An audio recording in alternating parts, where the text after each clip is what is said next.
Shalom Bapak Ibu semua, saat ini kita ada di khotbah minggu bersama Box Willy. Dan tema khotbah minggu ini adalah mau belajar dan mau berubah. Yang mau sama-sama katakan amin. Saudara, baru saja kita merayakan 17 Agustus 2024 yang adalah hari kemerdekaan negara kita Republik Indonesia yang ke-79. Dirgahayu Republik Indonesia yang ke-79. Bila Tuhan memberkati negara kita berlimpah-limpah. Katakan amin. Mazmur 79 ayat 9 dikatakan, "Tolonglah kami ya Allah penyelamat kami, demi kemuliaan namamu. Lepaskanlah kami dan ampunilah dosa kami oleh karena namamu." Saudara, ketika saya berdoa, Tuhan memberikan ayat ini. 79. Tuhan kasih Mazmur 79 ayat 9. Nah, semua orang pasti akan mengalami masalah dalam hidup dan berharap mendapatkan pertolongan atau jalan keluar. Kepada siapa kita meminta pertolongan? Tentu kepada Tuhan. Maka berserulah kepada Tuhan dan mintalah pertolongannya. Latar belakang ditulisnya Mazmur 79 ini adalah ketika kerajaan Yehuda mengalami keruntuhan. Lalu kota Yerusalem menjadi puing-puing karena serangan tentara Babel. Dalam keadaan terancam dan teraniaya, Bani Asaf memanjatkan doa disertai dengan ratapan kepada Tuhan untuk meminta pertolongan. Pertanyaannya adalah, Bapak Ibu semua, pergumulan berat apa yang saudara alami saat ini? Mungkin keadaan saudara seperti tembok runtuh yang tersisa hanyalah puing-puing kehancuran. Manusia boleh saja beranggapan tidak ada harapan dan tak mungkin dipulihkan. Tapi bagi Tuhan tidak ada perkara yang mustahil. Sehancur apapun keadaan kita, Tuhan sanggup memulihkan. Katakan amin. Karena itu dalam menantikan pertolongan Tuhan, kita diajar untuk bersabar dan berserah penuh kepadanya. Dan yang pasti, pertolongan Tuhan itu selalu mendidik dan mendewasakan kita. Tuhan selalu punya cara tersendiri untuk menolong dan memulihkan kita. Karena itu, tetaplah percaya. Amin. Bagian kita adalah mau belajar dan mau percaya. Jadi kalau berbicara tentang perubahan kehidupan, berbicara tentang ada bagian kita, lalu ada bagian Tuhan. Banyak orang tuntut bagian Tuhan, bagiannya sendiri dia nggak lakukan. Lalu kita lihat perubahan hidup. Tentu perlu upaya yang begitu serius. Secara de jure, ya bangsa kita sudah merdeka, tapi secara de facto belum. Mengapa? Karena masih banyak masalah kemiskinan, kejahatan di negeri ini. Begitu pula dengan kita yang sudah menerima Yesus sebagai Tuhan dan Juru Selamat. Kita seharusnya secara de facto, secara fakta, kita sudah merdeka. Tapi nyatanya banyak orang Kristen yang hidup dalam keluh kesah, masalah ekonomi, keluarga, dan sebagainya. Ini masalahnya. Setelah kita merdeka, kita harus berubah. Setelah kita diselamatkan oleh Yesus, kita harus berubah. Kita harus serius, Pak. Dan harus sungguh-sungguh berubah. Makanya mau belajar dan mau berubah. Nih, saya mendapatkan satu kisah yang bagus. Tentang kisah anjing pelacak. Tahu nggak Bapak Ibu semua? Ketika kita perhatikan anjing pelacak yang begitu luar biasa ya. Membantu tim kepolisian melacak narkotika, bom, dan sebagainya. Anjing pelacak umumnya berasal dari ras tertentu kan. Saya pikir juga begitu kan. Tapi yang membuat mereka mampu melakukan pekerjaan hebat itu bukan karena 100% karena rasnya, tapi karena mereka juga dilatih. Jadi proses latihannya pun tidak sembarangan. Harus secara benar dan intens. Dan akhirnya mereka bisa menjadi anjing pelacak dengan kemampuan penciuman yang begitu luar biasa. Nah, analogi sederhana ini menggambarkan juga kehidupan orang Kristen.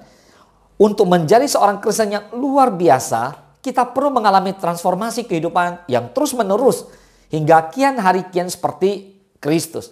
Semakin hari semakin serupa dengan Kristus. Transformasi diambil dari bahasa Inggris transform. Yang dalam bahasa Indonesia adalah perubahan. Pertanyaannya, mengapa perubahan menjadi elemen yang penting bagi kehidupan anak-anak Tuhan? Jawabannya simple. Karena kita mau mengalami peningkatan dalam hidup ini. Negara mau maju, lah kita pribadi, kehidupan kita juga mau maju kan? Begitu juga pelayanan kita di gereja juga mau maju kan? Nah, kita punya Roh Kudus yang jauh lebih besar daripada masalah kita. Amin. Nah, pertanyaannya, apakah kita mau dipimpin oleh Roh Kudus? Jawab sendiri. Tidak semua orang mau dipimpin oleh Roh Kudus. Perihal berubah tentulah pihak dari kita yang ada kemauan untuk terus dipimpin oleh Roh Kudus setiap hari. Makanya di 1 Korintus 3:18 dikatakan, janganlah ada orang yang menipu dirinya sendiri. Jika ada di antara kamu yang menyangka dirinya berhikmat menurut dunia ini, biarlah ia menjadi bodoh supaya ia berhikmat. Artinya, orang yang paling hebat di muka bumi yang berhikmat tapi tidak takut akan Tuhan, itu dia punya hikmat yang palsu. Tuhan bilang lebih baik dia menjadi bodoh supaya ia berhikmat. Wow, Allah kita maha kaya. Saudara, untuk menjadi serupa dengan Kristus adalah sasaran utama kehidupan orang percaya. Namun bagaimana kita bisa mencapai sasaran tersebut bila grafik kualitas hidup kita tidak menunjukkan suatu peningkatan? Untuk mencapai tingkat serupa dengan Kristus, kita harus berubah. Semakin hari semakin baik, semakin hari semakin benar sesuai firman Tuhan. Lalu berikutnya, apa yang harus kita lakukan supaya hidup kita semakin hari semakin baik, semakin benar di hadapan Tuhan? Hal yang harus dilakukan adalah mengevaluasi diri. Salah satu unsur utama evaluasi diri adalah kejujuran. Kendala terbesar penghambat evaluasi atau koreksi adalah keakuan yang besar, kesombongan, gengsi, kenyamanan, dan keengganan mengalami perubahan itu sendiri. Karena itu diperlukan kerendahan hati dan juga kerelaan membayar harga. So di waktu-waktu lalu kita gagal mengandalkan kekuatan sendiri, maka hari ini dan esok kita harus belajar mengandalkan Tuhan dan melibatkan Tuhan dalam segala perkara. Kalau kemarin kita bermalas-malasan beribadah dan melayani Tuhan sekedar-sekedarnya, maka sekarang katakanlah, janganlah hendaknya kerajinanmu kendor. Biarlah rohmu menyala-nyala dan layanilah Tuhan. Katakan amin. Kalau dulu dalam melakukan segala sesuatu selalu terbesit motivasi yang tidak benar, yaitu mencari pujian dan hormat bagi diri sendiri, maka segeralah minta ampun kepada Tuhan. Dan mulai sekarang ini kita harus punya tekad. Yohanes mengatakan, iya, Yesus harus makin besar, tetapi aku harus makin kecil. Ya, Yesus harus semakin besar dan aku harus makin kecil. Yohanes 3:30. Ya, Yesus harus makin besar, tapi aku harus makin kecil. Katakan amin. Amin. Jika kemarin kita tak mampu mengekang lidah untuk tidak mengomel dan bersungut-sungut, mulai hari ini kita bertekad memfungsikan lidah sesuai firman Tuhan, yaitu penuh ucapan syukur, bersaksi, dan memberitakan Injil.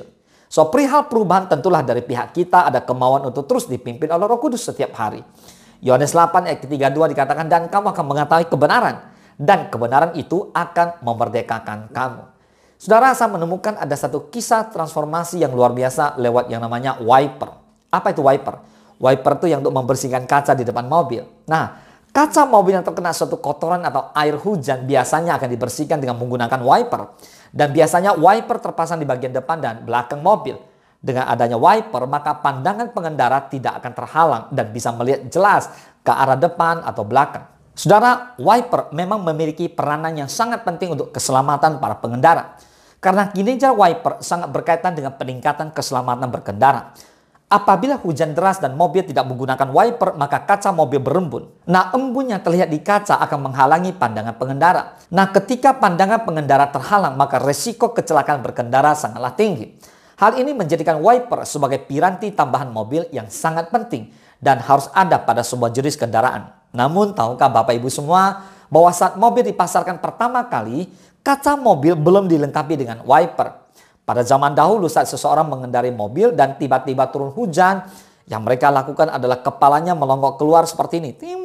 Nah, mereka untuk melihat jalan, melihat hujan atau melihat kabut di depan karena kacanya terhalang.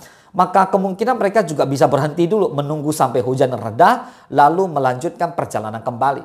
Lihat, sampai tahun 1903 seorang yang bernama Mary Anderson membuat alat yang bisa dipasang di depan kaca depan mobil yang kini kita kenal sebagai wiper. Pertanyaannya, apakah wiper tersebut langsung diterima oleh pengguna kendaraan saat itu? Jelas tidak. Masalah yang terjadi adalah orang-orang sudah terbiasa dengan mengelok keluar saat hujan dan sudah terbiasa berhenti saat hujan deras. Dan sekedar informasi, jarak antara pertama kali mobil dipasarkan dan saat wiper ditemukan adalah kira-kira 20 tahun lamanya. Nah, penemuan dari Mary Anderson pun tidak langsung diterima karena paradigma dan kebiasaan orang-orang yang sudah nyaman dengan apa yang mereka lakukan tersebut.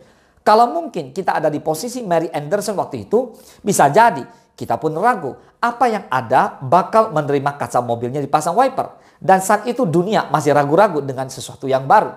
Saat kita melakukan perubahan, mengubah beberapa kebiasaan, bahkan melakukan hal yang belum pernah kita lakukan, akan selalu ada suara yang seolah meragukan perubahan tersebut. Saudara, berubah adalah hasil akhir dari semua pembelajaran yang benar. Begitu juga dengan pengiringan kita sebagai anak-anak Tuhan. Stagnasi dalam kehidupan Kristen tidak dapat diterima. Nyatanya, Alkitab menyatakan bahwa Tuhan lebih suka kita panas atau dingin. Karena jika kita suam-suam kuku, Ia akan memuntahkan kita dari mulutnya. Sama seperti jika kita memakan makanan atau buah yang sudah rusak. Pada kecapan pertama, kita akan langsung meludahkannya keluar. Dan kehidupan Kristen yang biasa-biasa saja tidak akan menemukan kebahagiaan sejati, dan bahkan terancam akan mengalami pengalaman dimuntahkan oleh Allah yang bermakna sebagai suatu gambaran kehidupannya sangat keras dan penuh dengan kejijikan. Saudara, Bapak Ibu semua, mari hari ini saya mengajak kita semua untuk bersama-sama mau mengalami perubahan. Alkitab menuliskan di kitab Matius 22 tentang kita harus mengasihi Tuhan dengan segenap hati. Nah, kata segenap hati ini penting, artinya melakukan segala sesuatu dengan sungguh-sungguh. So bagi dia, lebih baik kita ya katakan ya, tidak katakan tidak. Jika kita berubah, maka perubahan yang kita lakukan terus berlandaskan pada kebenaran firman Tuhan dan mengarahkan kita selalu untuk semakin bertumbuh dalam kebenaran. Sehingga kita semakin hari semakin serupa dengan Kristus. Kalimat kebenaran itu akan memerdekakan kamu, itu artinya kebenaran yang diajarkan Kristus berkuasa memerdekakan manusia, mengenal, menyambut, dan mempercayai kebenaran ini benar-benar memerdekakan kita untuk merdeka dari berbagai prasangka, kesalahan, dan gagasan yang keliru yang sungguh memperbudak dan menjerat jiwa. Bapak Ibu semua, kemerdekaan sejati melalui kebenaran Allah ini merupakan tuntunan bagi setiap kita untuk bertumbuh dan terus menguji setiap perubahan yang terjadi di sekitar kita. Apakah sudah sesuai standar kebenaran yang Allah nyatakan dalam firman-Nya? Hanya mereka yang tetap dalam firman Kristus yang akan diterima sebagai murid yang sesungguhnya, yang setia kepada firman-Nya dalam segala hal tanpa mendua hati, dan yang tetap tinggal dalam firman-Nya sampai akhir hidupnya tanpa menjadi murtad. Persekutuan kita dengan firman-Nya dan ketaatan kita kepada firman-Nya harus tetap. Jika kita tetap menjadi murid-murid-Nya sampai akhirnya, maka hal ini membuktikan bahwa diri kita adalah murid-murid-Nya yang sesungguhnya. Teruslah pelajari firman-Nya, teruslah berubah sementara Tuhan terus membentuk kita. Yang mau sama-sama katakan amin. Mau belajar dan mau berubah. Mari kita bersatu dalam doa. Bapa di dalam surga, terima kasih buat firman Tuhan yang boleh mengubahkan setiap kami. Kami sudah mendengarkan firman-Mu, kami mau belajar dan kami mau berubah. Urapi setiap kami yang mengikuti khotbah minggu ini untuk terus sungguh-sungguh belajar firman Tuhan dan sungguh-sungguh berubah sesuai dengan kehendak Tuhan. Terpujilah nama Tuhan. Hanya di dalam nama Tuhan Yesus kami berdoa dan kami mengucap syukur. Haleluya. Mari sama-sama kita katakan amin. Selamat hari Minggu. Tuhan Yesus memberkati.